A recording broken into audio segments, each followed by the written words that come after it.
Salam sejahtera bagi kita semua, Shalom. Perkenalkan, nama saya Rifka Natalia Romangan dengan NIM 2314201034 dari kelas A1 Keperawatan semester 2, Universitas Pembangunan Indonesia Manado.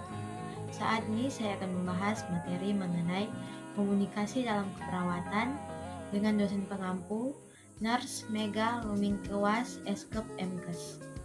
Latar belakang. Dalam dunia keperawatan, komunikasi memegang peran yang sangat penting dalam memberikan perawatan yang efektif dan manusiawi.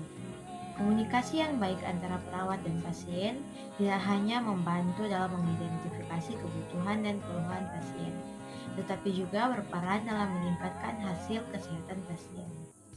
Salah satu bentuk komunikasi yang sangat penting dalam konteks ini adalah komunikasi terapeutik, yang bertujuan untuk mendukung kesehatan mental dan emosional pasien serta memfasilitasi proses penyembuhan mereka. Pembahasan 1. Teknik komunikasi terapeutik. Komunikasi dalam bidang keperawatan adalah merupakan suatu dasar dan kunci dari seorang perawat dalam menjalankan tugas-tugasnya. Komunikasi merupakan suatu proses untuk menciptakan hubungan antara perawat dan klien serta dengan tenaga kesehatan lainnya. Tanpa komunikasi, seseorang akan merasa terasing, dan tanpa komunikasi pula, suatu tindakan keperawatan untuk memenuhi kebutuhan klien akan mengalami kesulitan yang sangat berarti. Berikut ini teknik komunikasi yang dirangkum dari berbagai pendapat para ahli. Yang pertama, mendengarkan dengan penuh perhatian. Yang kedua, menunjukkan penerimaan. Yang ketiga, menanyakan pertanyaan yang berkaitan. 4. Mengulang. 5. Klarifikasi. 6. Memfokuskan. 7. Merefleksikan. 8. Memberi informasi. 9. Memberikan penghargaan. 10. Memberi kesempatan kepada klien untuk memulai pembicaraan. Teknik komunikasi pada pasien gangguan mental. Pada klien dengan masalah gangguan jiwa, memerlukan teknik yang berbeda dengan klien yang memiliki masalah kesehatan fisik. Ada beberapa teknik yang dapat dilakukan dalam berkomunikasi dengan klien gangguan jiwa. Yang pertama, pada klien halusinasi, perbanyak aktivitas komunikasi, baik meminta klien berkomunikasi dengan klien lain ataupun dengan perawat. Yang kedua, pada klien harga diri rendah, harus banyak diberikan reinforcement positif. Yang ketiga, pada klien menarik diri, sering libatkan klien dalam aktivitas atau kegiatan yang bersama-sama. Yang keempat, pada klien dengan perilaku kekerasan, reduksi kemarahan klien dengan terapi farmakologi.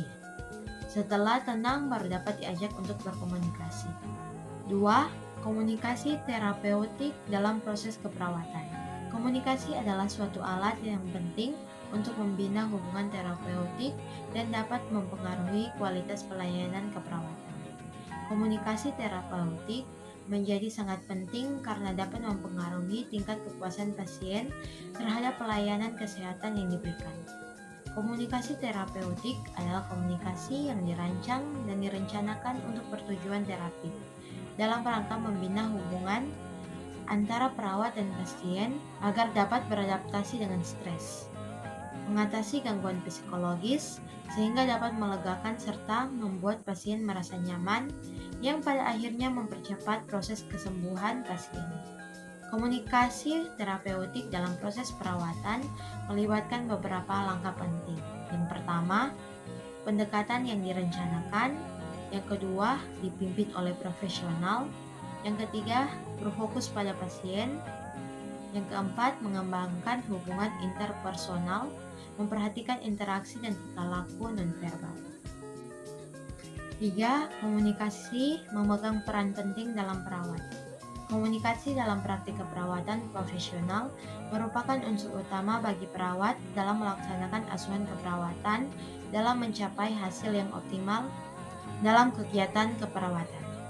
Komunikasi tersebut adalah kepada dan dengan komunitas, pasien dan keluarganya, serta dengan profesional kesehatan lainnya. Kemampuan dalam berkomunikasi yang baik oleh seorang perawat merupakan salah satu faktor keberhasilan dalam melaksanakan suatu proses pelayanan keperawatan yang meliputi tahap pengkajian, perumusan diagnosa, perencanaan, pelaksanaan, dan evaluasi. Pasien akan merasa puas ketika kinerja pelayanan kesehatan yang diperolehnya sama atau melebihi dengan apa yang diharapkannya. Dan sebaliknya, ketidakpuasan dan perasaan kecewa pasien akan muncul apabila kinerja dan pelayanan kesehatan yang diperolehnya tidak sesuai dengan apa yang diharapkannya. 4. Kategori intervensi keperawatan. Intervensi keperawatan adalah tindakan yang dirancang untuk membantu klien mencapai tingkat kesehatan yang diinginkan. Intervensi ini mencakup tindakan yang diprakarsai oleh perawat, dokter, atau melalui kolaborasi tim kesehatan.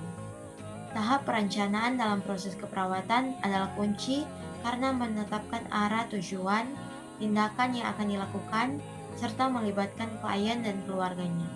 Ada 3 kategori utama intervensi keperawatan. Yang pertama, intervensi perawat. Tindakan otonom berdasarkan rasional ilmiah yang dilakukan perawat tanpa instruksi dari orang lain, seperti edukasi tentang nutrisi atau kebersihan.